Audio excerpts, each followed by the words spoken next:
Hola a todos y bienvenidos a mi proyecto de historia familiar. Es una cápsula temporal donde vamos a ver la historia de mi familia y se va a reflejar como claramente la historia del país ha influenciado y marcado diferentes periodos destacables de mi familia para ser lo que somos ahorita. Bueno, entonces esta historia va a empezar con el papá del papá del papá de mi papá, es decir, mi tatara abuelo. Él se llamaba Emilio Velandia y vivía en un pueblo que se llama Chitaraque, en Santander. Su familia tenía un negocio de panela y miel y él pues se volvió parte de ese negocio y se volvió comerciante de panela y miel. Y en uno de sus viajes como comerciante conoció a su futura esposa que se llamaba Rosa Parra. Ella vivía en un pueblo que se llamaba Gambita, Santander, y era hija de unos latifundistas muy importantes de la zona. Se casaron, se enamoraron y tuvieron a uno de sus hijos, el abuelo de mi papá, y como muy creativos ellos en la época, como se verán a lo largo de esta historia y este recuento familiar, le pusieron Luis Emilio Velandia, que en esta historia lo conoceremos como eh, Emilio Velandia. Ellos, después de casarse, decidieron establecerse en el pueblo natal de mi tatarabuela, Gambita, Santander, que para darles un contexto, era un pueblo completamente liberal. ¿Y qué es lo que pasa? Y acá es donde podemos ver cómo empieza a influenciar el contexto nacional. Ciertamente estaba muy establecida la violencia bipartidista y las guerras bipartidistas. Y en un pueblo completamente liberal, ellos eran una familia conservadora. No obstante, como ellos tenían tanto poder y tanto dinero, eran una familia tan pudiente, eran una de las dos familias a las que se les había permitido vivir, de las dos familias conservadoras a las que se les había permitido vivir en este pueblo, en Gambita. Entonces, ahí, Papá Millo se enamoró. Se enamoró de...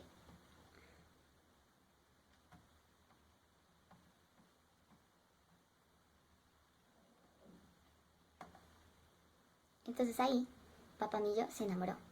Se enamoró de una señora llamada... Ahí, Papá Millo se enamoró. Se enamoró de una señora llamada Elena Gutiérrez, que para esta historia llamaremos Mamá Elena. Mamá Elena no era una familia, no venía de una familia tan pudiente como era Papá Millo. Tenía unas raíces más que todo más campesinas y por esto la familia de Papá Millo no estuvo muy de acuerdo y lo desheredaron. Lo sacaron de su protección. Ahí ellos empezaron a fundar su familia, pero Papá Millo, al venir de una familia conservadora, era conservador. ¿Y qué fue lo que pasó? Al perder la protección de este ala de su familia que tenía poder, lo amenazaron y le dijeron que tenía que irse del pueblo. Y acá es donde podemos ver cómo es que el contexto histórico de Colombia y este partidismo marca completamente a mi familia y las dinámicas que se dan dentro de ella. Porque a Papá Millo le tocó dejar a toda su familia, a todos sus hijos, que técnicamente tuvieron que crecer solo con la mamá y irse a conseguir un mejor futuro. ¿Qué hizo él? Uno de sus hermanos ya estaba enlistado en el ejército y le dijo que viniera a Bogotá y prestara su servicio militar y se enlistara en el ejército. Y eso fue lo que él hizo. En ese momento lo que él decidió fue enlistarse en el ejército y fue mandado a Leticia, donde, fun fact, conoció al general Rojas Pinilla, creando una afinidad en un futuro por él, pues era un conocido de la familia. Y él en ese momento estuvo prestando servicio como dentista o fragua, como se le decía. Pues no era un estudiado en eso, sin embargo, aprendió sobre el camino, empezó siendo como enfermero y realmente aprendiendo a curar a las personas del ejército que en esa época estaban librando una guerra contra Perú. Ahí él encontró su vocación y después de que se acabó la guerra y él decidió salir del ejército, decidió venir a Bogotá a estudiar odontología y más o menos a los 40 se graduó en la Nacional de Odontología. Y obviamente esto es algo muy destacable, no obstante, toda esa época su familia estuvo sola y si bien él le mandaba dinero, no era mucho el dinero que les podía mandar y aún así yo les tocó crecer sin esta figura paterna. Cuando él se graduó, ya mi abuelo estaba grande. Entonces, mi abuelito, Luis Emilio Velandia, también encontró su vocación a la medicina, pero de un camino muy diferente. En esa época, según tengo entendido, no estaba muy popularizado estudiar en una universidad. Entonces, los que realmente estudiaban eran los curas. Y él se fue para ser párroco, estudió en un seminario de Albán. Y uno de sus días de seminarios se rompió una pierna. Y él se echó a la vagancia, o sea, no trabajó, dejó de ir a clase. Y ahí le dijeron en el seminario, papá, esto no es para usted, por favor, retírese. Y que le tocó a él devolverse a su pueblo, se volvieron a Gambita y, y estuvo ahí más o menos como con su familia. Pero en esa época, una de sus hermanas se enfermó gravemente. Entonces lo mandaron a él, a Abado Real, que ya tenía como un sistema más establecido de salud, entre comillas, para encontrar una solución y salvar a la hermana.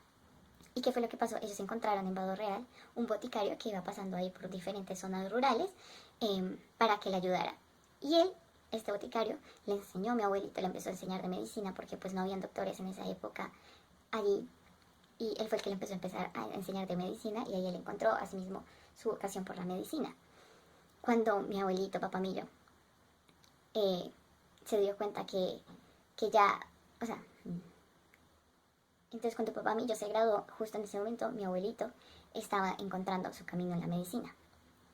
Él, papá mío, en esa época ya había decidido irse a vivir a Vélez, en el sur de Santander, para establecer y empezar a practicar lo que él había estudiado, que era la odontología, y ahí sí se pudo llevar a su familia. Pero ¿qué es lo que pasó? Mi abuelito ya estaba muy grande, ya sabía que quería estudiar medicina, entonces él no se fue con él, sino que se fue a estudiar en la Nacional. Entonces papá mío le dijo, apoyo completamente tu decisión, acá te doy 100 pesos para que puedas sobrevivir los primeros 3 meses estudiando allá. Y eso hizo. Mi abuelito se vino a Bogotá con 100 pesos. Pero él, muy inteligente como siempre, decidió apostar los 100 pesos.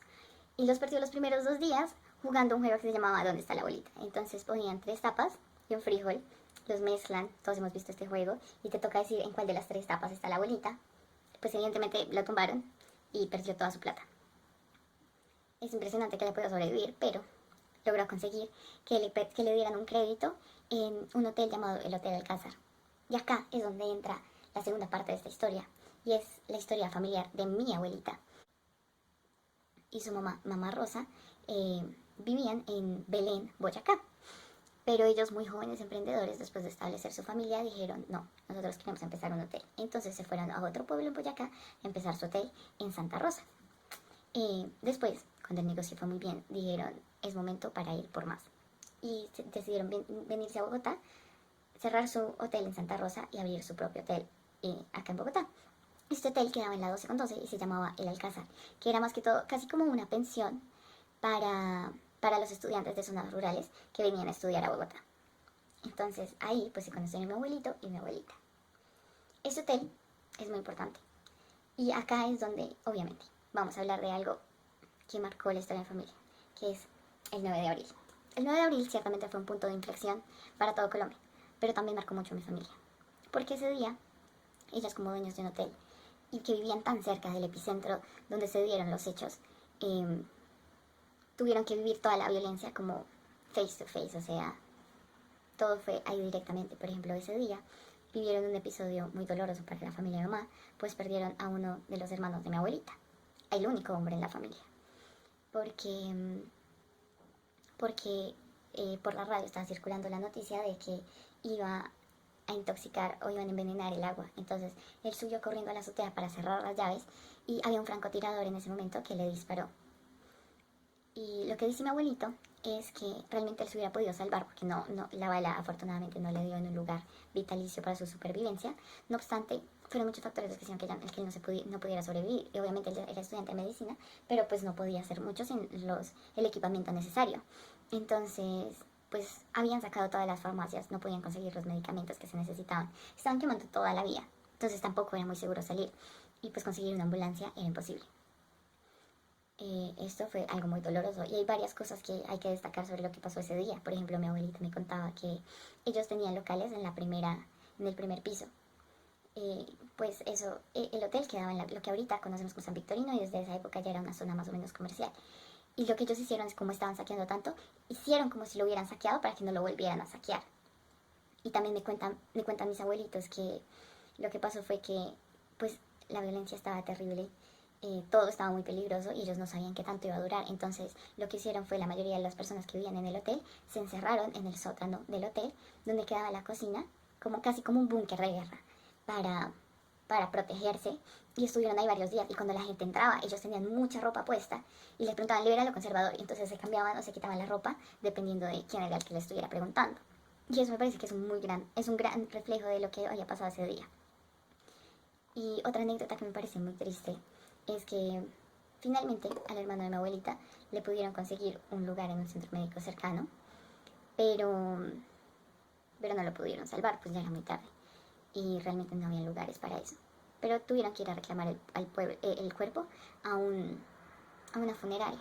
Y lo que relata mi abuelita es que cuando fueron a reclamar el cuerpo de su hermano, habían, 3 días después, habían filas, o sea, había montañas de cuerpos ahí tirados en la calle, tirados ahí esperando a ser reclamados de todas las personas que murieron ese día. Y yo siento que esa es una de las historias que más marcaron la historia familiar de mi familia. Para acabar este video también me gustaría destacar que así como los macroprocesos históricos de Colombia marcan la historia de Colombia, nosotros como individuos también podemos influir en la historia. Y pues mi familia no ha sido figuras históricas. Sin embargo, sí me parece importante destacar el papel que han tenido, especialmente mis abuelitos, en Colombia. Y pues para mí son personas muy remarcables. Por ejemplo, mi abuelita tuvo que empezar a estudiar bacteriología en la nacional porque en la época no había mujeres doctoras.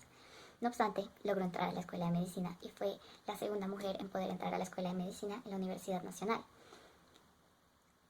Lastimosamente, mi abuelito, que también está estudiando medicina, la dejó embarazada y tuvieron muchos hijos, pues tuvieron 12 hijos, razón por la cual ella nunca pudo terminar su carrera, llegó hasta el tercer año de medicina. No obstante, me parece que es algo muy destacable. Y mi abuelito decidió, después de graduarse, dedicar su vida a la vida rural y, y a practicar la medicina en la zona rural de tantas zonas que le faltaba, como este input médico. Y lo que él hizo fue irse precisamente a, a Vélez, donde se fue su papá, y ahí eventualmente se volvió director de, del centro de salud y del centro de salud de Vélez y fue encargado de muchos de los centros médicos rurales de la zona. Pues en esa época las redes hospitalarias no estaban muy desarrolladas y él fue de las personas que ayudaron mucho a ese desarrollo de los centros de salud en el sur de Santander. Y a pesar de sus vocaciones por ayudar a la gente, eso también le trajo varios problemas, pues era simpatizante del general Rojas Pinilla y por eso en una época se decía que mi abuelito era un simpatizante con un bandolero llamado Efraín González y por tanto los militares tenían a mi abuelito fichado. Sin embargo, pues era como más o menos protegido por el pueblo, pues era muy querido al ayudar tanto a las personas. Por ejemplo, muchas veces él me contaba que recibía como a cambio de sus servicios, por ejemplo, gallinas o especias, cualquier cosa con la que la gente le pudiera pagar para realmente ayudar, porque pues no era muy fácil conseguir doctores allá en la época. Entonces, varias veces, además de todo, mi familia fue amenazada y a mi abuelito le tocaba quedarse ahí trabajando y mandar a su esposa e hijos a otras partes porque fueron amenazados de muerte.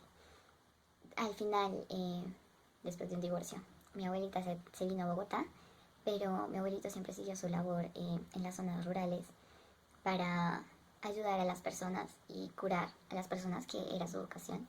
Y eso me parece muy destacable. Muchas veces cuando vamos allá la gente narra cómo eso les marcó la vida.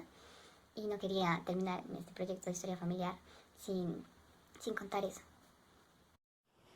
Y finalmente, hablando de mujeres destacables, como era mi abuelita, quisiera hablar de una de las tías de mi abuelito, que se llamaba Marielita, que ella sí se quedó en el pueblo donde empezó toda esta historia, que es Gambita, y ella pues siguió siendo la conservadora. Después el pueblo ya como que fue más mezclado, dejó de ser solamente liberal. Y ella fue alcalde del 72 al 74 en Gambita y fue concejal 3 veces. Y pues ella se casó con otro latifundista de la zona llamado Alfonso González, y era una familia muy influencial en la política, y ella me narró mucho de cómo era la dinámica política en esa zona de Santander. Pues ella era como muy importante y era de esas familias que, Alfonso y Mariela eran de esas familias que dictaban más o menos cómo iba a ser, digamos, la política del partido conservadora en esa zona durante alrededor hasta los 90, y me pareció algo muy impresionante.